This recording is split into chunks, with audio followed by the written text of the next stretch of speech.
Yahoo and Alibaba ended their rather acrimonious, not totally ended, but kind of ended this acrimonious back and forth they've had over several years. Yahoo with a nice chunk of change, but what are they going to do with it? Shara Tibken is here with the details on this one. So tell us what actually happened this morning. Yeah, so Yahoo and Alibaba finally reached a deal. You know, I think they've been working on this for years, basically, you know, trying to figure out what to do with the stake. You know, Alibaba's been pretty vocal about wanting. Right. And Alibaba, a big Chinese internet company. Yeah, exactly. Yahoo, you know, doing very well. A lot of Yahoo's value, you know, people believe is the Alibaba stake and then their stake in Yahoo Japan. Right. So they finally agreed to kind of come up with a structure for Alibaba to buy out Yahoo. Right. You know, and initially they'll be buying half of Yahoo's 40% stake. Which in itself is a $7 billion deal, right? Yeah, at least $7 billion.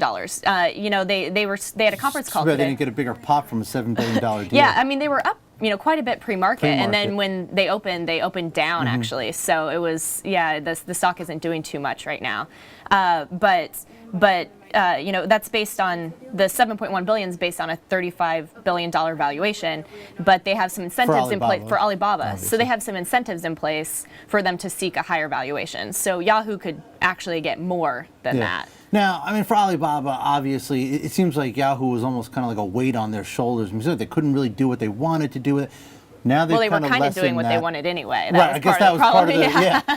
The question really is Yahoo. What do they do with that? That's a lot of money, $7 billion. Yeah, that's a lot of money. What do they do? There's a company that just goes through CEOs like they're water. They have a lot of questions. What do they do with that money? Yeah, I mean, well, they said today they're planning to return, they said substantially all. You know, so I mean, we can expect to return it to shareholders. Yeah. So I think they said they'll have $4.2 billion in cash after taxes. You know, so this isn't the most tax efficient deal, but it was a way to get it done quickly. You know, get a lot of money right away.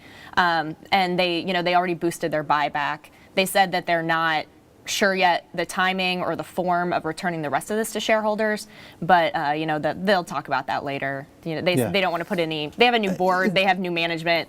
Who knows? There was obviously a lot of pressure on them to do something with this stake. This has been talked about for a long time. Now they're doing it. Do you think that this is going to satisfy shareholders, for how long? I think it's going to be at least a short-term fix because there's, you know, cash. You know, I don't think that they're going to be investing that cash in the business at all. It's going to be going back to the shareholders. But there's still a lot of questions for the company, you know, what they're doing with their future. They don't have a permanent CEO. You know, their CEO is just ousted. You know, so even resolving this part of the company, which was a major concern for people, for investors, you know, this is just kind of part of their turnaround. There are a lot of things that they have to do still.